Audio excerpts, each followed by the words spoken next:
What's going on, everybody? We're back with another edition of the CrazyFaceUno Podcast. I'm your host, Shane McNeeley. And as always, we've got the old Chancey Poo in here. And the wonderful, the best, number one in the world, number one in my heart, my wife, Dana May Thel McNeeley. Ew. Got the whole name right that time. I know. Welcome back, honey. Thank you. So, I want to give you all just a quick little rundown here. As always, CrazyFaceUno is inspiring others to do good, to make a difference in our local and global communities. And just a little update. We are officially in Florida. What? Chance and I arrived yesterday morning about 7:15. Yeah. I had 15 minutes to spare before Dana had to leave for work. Yeah, it was a good time. I'm a very goal-oriented individual, and I accomplished my goal of arriving before 7:30 so that I could see my wife. Before I had to go to work. Yes. It was a very productive day at work. We are also sitting in our apartment that is outside of the things that we brought in our cars, completely empty, which is surprisingly more than you might anticipate. And we've also been sitting here this morning on the floor discussing how we are unsure as to how we're going to get all the stuff that we have so much stuff. Like, for context, our house was like a story and a half, like 3 bedrooms. We have a basement, like all full of stuff, obviously. Now we have a 2-bedroom apartment. Yes. And I mean, I feel like we did a really good job of... We did. We Marie Kondoed the hell out of our house. Yeah. And that's good. But there's still, like, a lot of things. So we're going to have to continue that... Yeah, I think that process tidying process. Everything has served us well. We will thank it, and then it will get out of our lives. Yes. So another little caveat here. We are waiting for our moving truck to arrive, actually, as we speak. Yeah. They were originally supposed to arrive between... Like 9 and 10 a.m. Yeah, 9 and 10. It's now 10:39 a.m. And they're set to arrive between 11 and 12. So there is a possibility that A, Dana's phone could ring, or B, there's a knock at the door. And either way, I just want you guys to know that we will be cutting things short if that is the case. But you guys might be a part of this process right along with us. So it's going to be a whirlwind, my friends. Yeah. A whirlwind. Yeah. Well, let me ask you this, Dana. You've been here for like 2.5 officially weeks. 2 weeks. 2 weeks, yeah, because it took us a few days to get Yeah. down. So why don't you tell us about the last 2 weeks for you? Literally living in this empty apartment, and I only spent 1 day, and now I'm understanding. We've talked on the phone a lot, and you've mentioned things like you just wanted to be able to sit down in a normal place. Like we don't have any chairs so here. the only piece of furniture I have is our mattress, because the first thing I bought when we got here was a king-size mattress, which is amazing, but Chance still took it the F over, which is annoying, but we'll get there. But that was only like the really only piece of furniture I had, and it's just sitting on the ground, so I feel kind of like I'm in college. I have like 3 plates and like 3 bowls and a few forks and spoons, and I only have the bed, and I have my yoga mat, so I would like roll that out so I could sit on my yoga mat in the living room, and I had a little tote that I brought my but our living room is also carpeted, stuff. So yeah, I brought the tote to bring all of our kitchen stuff, and I just set that up like a little dining room table so I could like stare out into our little pond in our backyard type situation.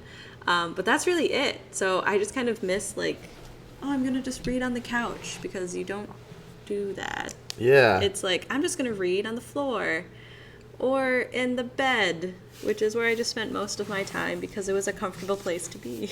Yeah, but it's funny because I did notice even yesterday, even though I slept most of the day because I drove through the night. Yep. I did notice that I was also craving a place to just sit and not. That wasn't the bedroom. It wasn't like on the floor where I could bend my legs. Yeah. So I get it. You get it more than I get it. I'm real jazzed about the furniture and stuff coming. Yeah, me too. Like having a couch and all of that stuff. But I mean, for the most part, it's been good. It just is a different. I mean, for the most part, I actually feel like I've been on vacation the whole time because you mentioned you that. you and Chance weren't here, so I'm here by myself. There's palm trees everywhere, which does not exist in Minnesota. And there's a pool in our little apartment complex, which is very, I would say, vacation-like. Mm-hmm. And all I have is a bed, and I'm living out of a suitcase. I felt like I was on vacation, even though I was going to work every day. So I think that there's definitely going to be this shift. Now that you guys are here, and we'll have our things here. For sure. This morning, everything's kind of new for us as well. So this morning, Chance, he went outside. He just looked at me. We went out on our back balcony, and there was a iguana that was climbing the palm tree. Lost his outside, mind. and he was like just very attentive. If you're listening, I guess I'm gonna plug Chancey Poo, the Chancey Poo on Instagram. If you want to follow along with Chance's adventures, and we've created a little Instagram page for him. Let's be honest, he's just adorable, and you should follow it just so you can get those pictures of his adorableness on Instagram. Yeah, and so we posted a picture this morning of his very attentive look at the He's so regal. iguana. He was sitting out there. There was two of them, too, so there was one down in the grass by the pond, and he was just sitting there. Yeah. I'm sure you can also notice throughout the entire time of listening to CrazyFaceUno, I know that there's been different sound qualities. There's been different... we're working on it. Yeah, we're working on that. So right now, I know I can hear it, so I'm assuming you can too, but the lawn service is mowing the apartment complex and weed eating. So again, very vacation-like. Yes. And I don't know. It's really interesting for me to even start looking at, those different changes because... Oh, yeah. Like, I'm so used to...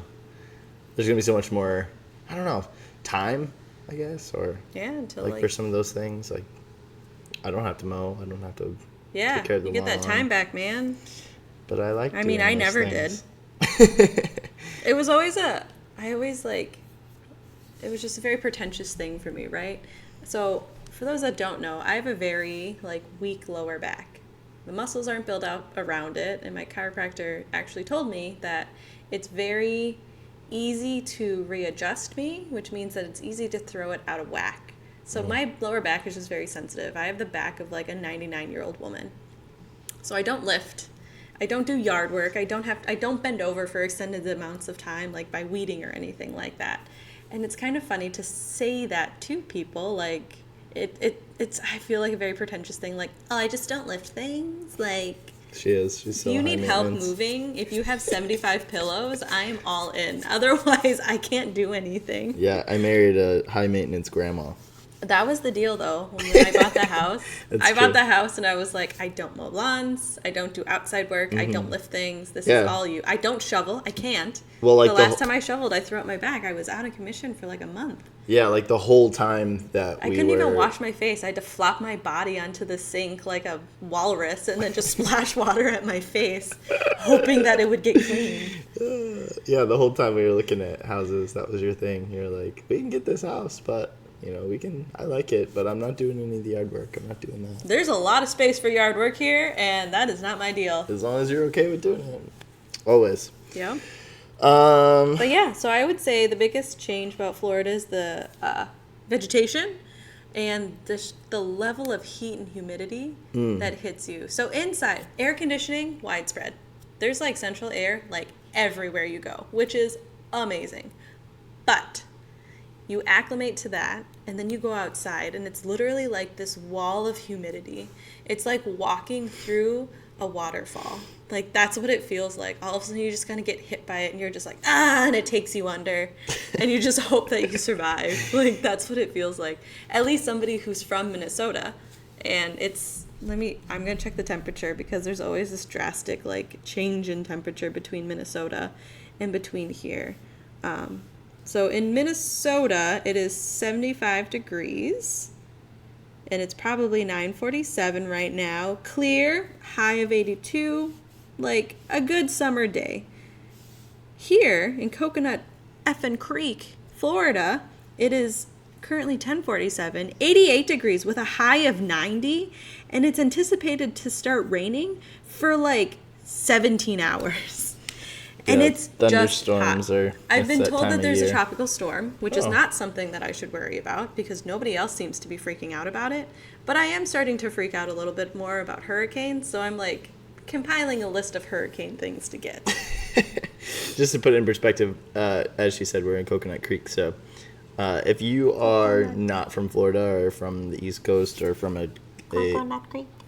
if you're not from an area that has to deal with hurricanes, then you're probably in the same boat as, well, pretty much both of us, I guess.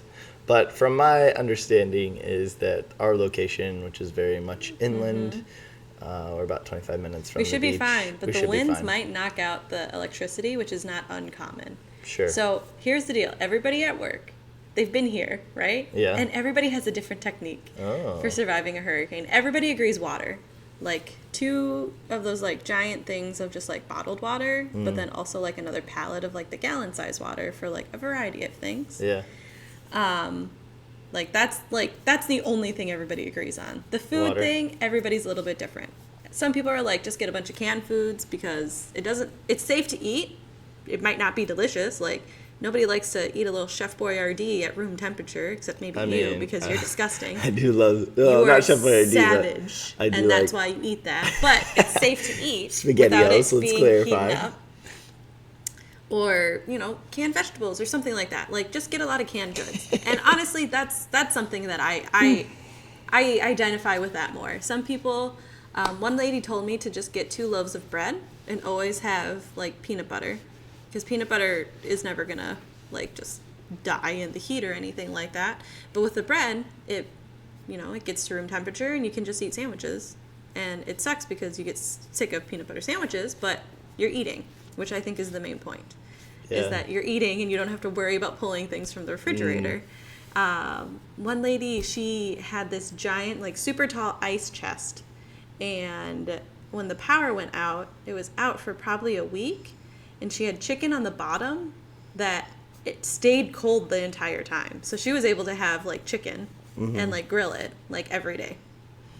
The other thing everybody agrees on is that you should prepare for this before people start talking about hurricane stuff. Because if it's after, you're going to get into a fist fight with a 75-year-old woman from Kansas for a can of cream corn. Guess who wins? I would. 100%. I would destroy Karen, okay? And since CrazyFaceUno is inspiring others to do good and make a difference, we don't want that. I might share it with her. We'll crack it open in the store with little like sandwich bags. Anyway, so I need to prepare for this because that's important to me in my life. Yeah, you've clearly thought through the process. I have a Pinterest board. Like, it's telling me like I should have a list of like the clothing that I would want to like take if I had to evacuate. Like I am prepared. Wow. Mentally, at least. Physically, I've gathered none of these things. So if a hurricane hit tomorrow, we would be effed. Well, but I also just didn't want to carry all that water up the stairs. Honestly, I've been waiting. So you're waiting for me to get Well, here. and I've also, like, I need to actually, I was going to go on Amazon. I was going to get one of those, like, carts that you can, like, climb. So they're, like, little triangles, and they, like, climb upstairs. Oh, man. I'm going to do it, and it's going to be glorious. I know you're going to do it. She's looking it up right now. I'm looking it up right now. I'm going to climbing. What else? Cart. What else have you noticed? This is Dana's first time living outside of Minnesota. I mean, she's visited other places, obviously. She's pretty well traveled. But, like, I'm just kidding. Making a place home outside of Minnesota is new. But obviously, again, you've moved within, you've moved to different apartments and different places like that. Yeah. Well, the thing is, again, like, for the past couple of weeks, I've more or less have felt like I'm on vacation. Yeah. So it hasn't really sunk in that, like, this is home. And I think that now that you and Chance are here, like, that's going to hit at some point where I'm just going to be like, oh, I just want to go home. Mm-hmm. And I can't. Like, I've had those feelings a couple times, but it was more just like I missed human interaction in my home space. Well, it's... Like, oh, I just miss, like, I want to be able to, like, hug somebody and make it, like, it's normal as opposed to, like, I'm assaulting one of my coworkers, you know? Like, you can't just hug people at work. Well, and I mentioned that to you. Put your arm around, so, like, that's an HR incident waiting to happen. Well, I just mentioned to you before we got here, even, like, that it's the comfort in knowing someone's there, something's available. You didn't, like, obviously, when we're all together, it's not necessarily like you're thinking about it. People always reach out to you. Like, we have family dinner at least once a month, if not twice. Yeah, most of the time with your family. And so, for that to not be a thing, it's not that you won't have contact, but it's not the same. It's different. It's not the same level. Like, I mean, I've already talked to my mom 3 or 4 times since I've been here. That's all? I know, right? I expected Debbie to... No, she's capped it pretty well. And she realizes that the longer we go without talking, the more we'll have to say to each other. So I think that's part of it too. But, like, emotionally, I'm still very much attached to my family. Yeah, of course. I communicate with them all the time, texting. It's much easier. FaceTime, all that stuff. But just being able to, like, physically be with them is definitely something that's a change. Yeah. And yeah, it's something that's very interesting. I definitely have learned that one of my love languages is touch. Like, being able to, like, hug and, like, sit next to somebody and just, like, feel them. Mm-hmm. Not in, like, a creepy way, but in, like, a, hey, I just want to hold your hand. Yeah. And that's definitely something where I feel loved by that. And it's definitely something that I've been missing since my mom and sister left. Yeah. I used to think the same thing, and it very much... It's like a combination of touch and quality time. Yeah, so, like, for me, I used to feel like that, that physical touch was something that was important, I mean, for a variety of reasons. But I feel like it is still important to me. I felt the same way. I think I mentioned to you when I moved to Minnesota, I also had those same things. Like, you move in, I went from a place that's very huggy, very lovey, like a work environment, and to a place that is, I mean, you just didn't know people. And though I lived with Sam and Matt and Sasha. Mm-hmm. It's not like you wake up and like, give me a hug, buddy. You know, like. Could you imagine mauling Sam like that every You'd morning? Be like, get out of here. You'd be like, stop touching me.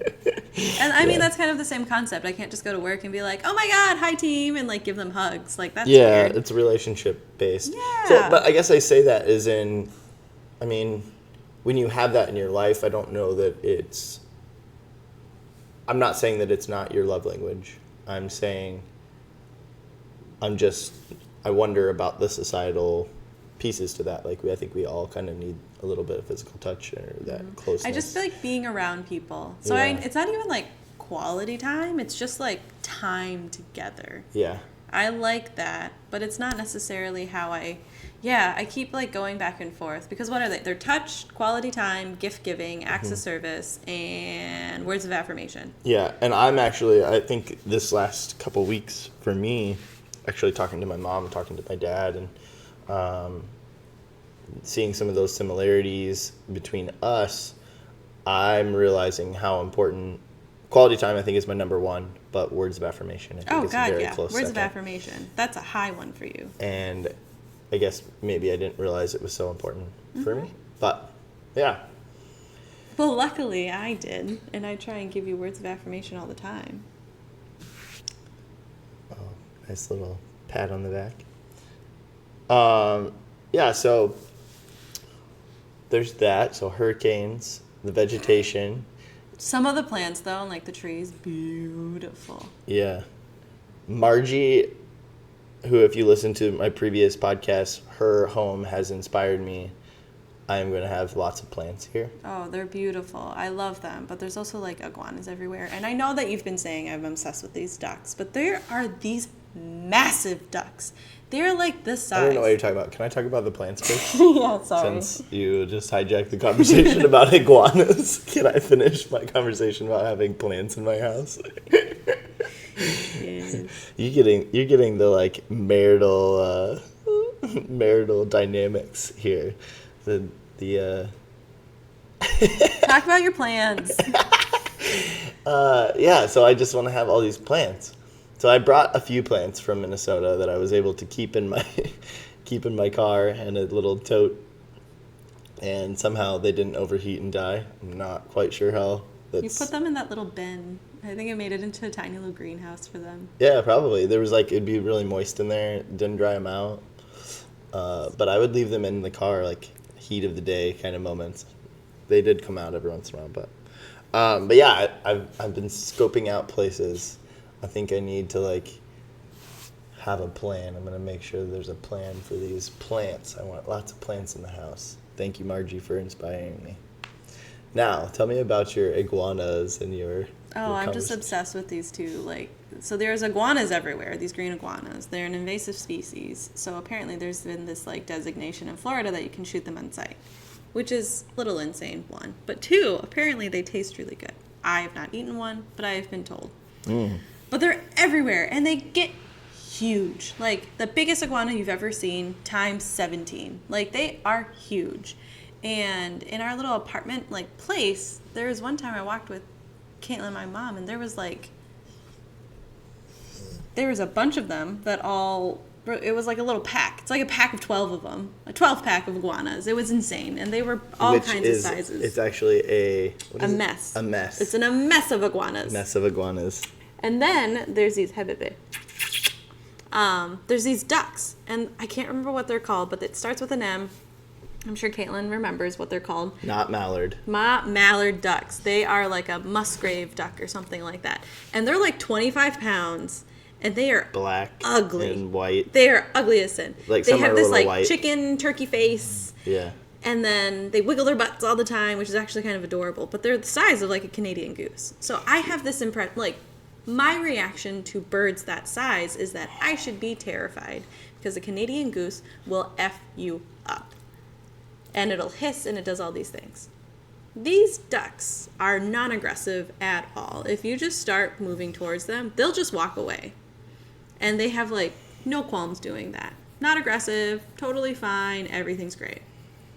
But for some reason, I still have this internal this goose duck thing is going to destroy my life. To best describe these things, the body is large, like a Canadian goose. They're black, and there's some white on their. I guess they're both different colors, but there is a very similar look to a chicken, I would say. Yeah.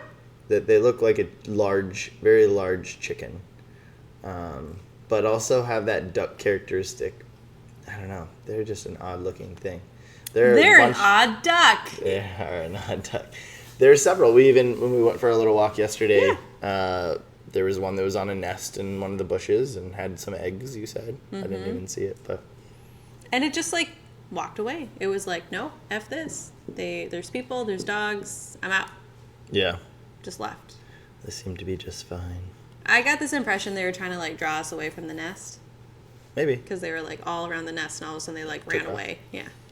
Maybe. Happy birthday.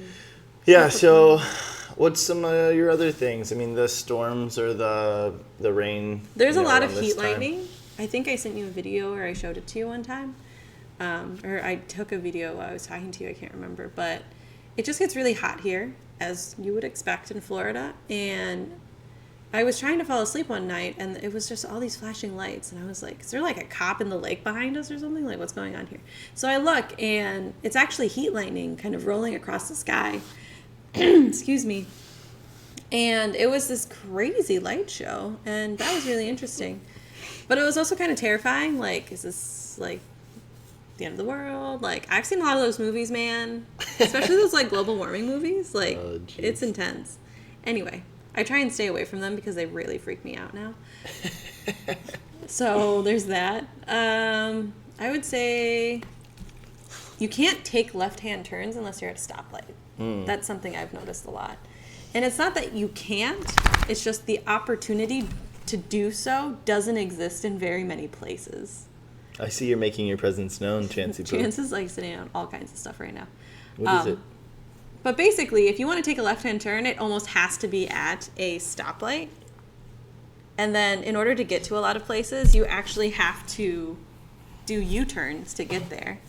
So there's a Walmart that's literally down the road from our house. And I have to take... It's on the same road. I don't even have to cross a road to get there if I was just walking. But I can't take a left-hand turn out of our apartment place. I have to take 2 U-turns in order to get into that Walmart. Because you got to take a right. I have to take a right, U-turn, take a U-turn at that stoplight, and then go down, take a U-turn at that stoplight, and then take a right into the Walmart. It's intense. So that's something I've also noticed. Also, a lot of times, like, there's 2 types of drivers. You got these super aggressive ones that go fast, and you got the super aggressive ones that go super slow. And there's really no middle ground. So that seems to be a very interesting time. Oh, Chance, you're frustrating me. Chance just needs some loving. He, like, won't leave us alone. He needs to be right up in the action here. And, like, we're sitting in the living room on the floor, so he can actually get to us, as opposed to normally he can't.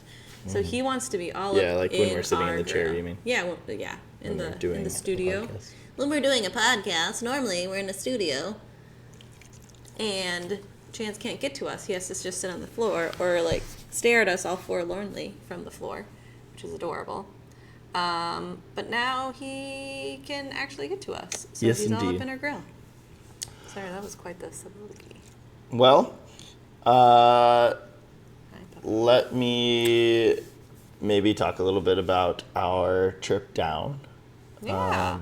I'm doing this podcast with you, Dana, now because we are I wasn't able to do some of the podcasts that I had planned originally.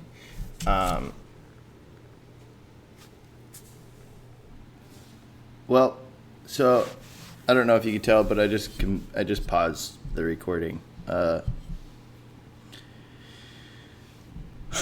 I finding myself getting a little frustrated, and I wanted to pause. Obviously, it's something that if you guys have been listening, you know that I don't edit my podcast. So I guess that's about as close to editing as you're going to get from me. Sorry. Dana, I'm sorry. It's okay. I'm not going to say his name, and I'm not as sorry about him because he's being a little annoying and we've spent too much time together. That dog of mine has been up my butt for the last, I don't know, month and a half since we've started this whole moving process and packing and doing all of that. And you're his emotional support human. Yeah, I think that's what it's turned into. We need each other, but my goodness. He was all up in our grill, and it was just becoming, like, increasingly more dangerous for the microphone. As well as my ability to focus on anything. It's just, I can't do a bunch of... Anyway, here we are. Multitasking is not your strong suit. Yeah. Anyway, on your way down. Yeah, when on my way down, on my way down. So, yeah, I came down. I stopped at Margie's, stopped at my mom's, stopped at my dad's, went to Tony, stopped at Andy, then to Thomas, and now I'm here. So, yeah, I don't know what else to really say about that, I guess, at this moment.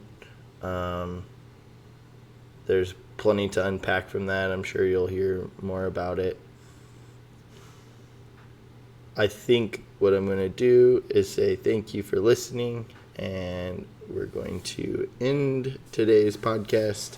Sorry for the rambling. Sorry for the cutting in and out and not having a cohesive thoughts and commentary.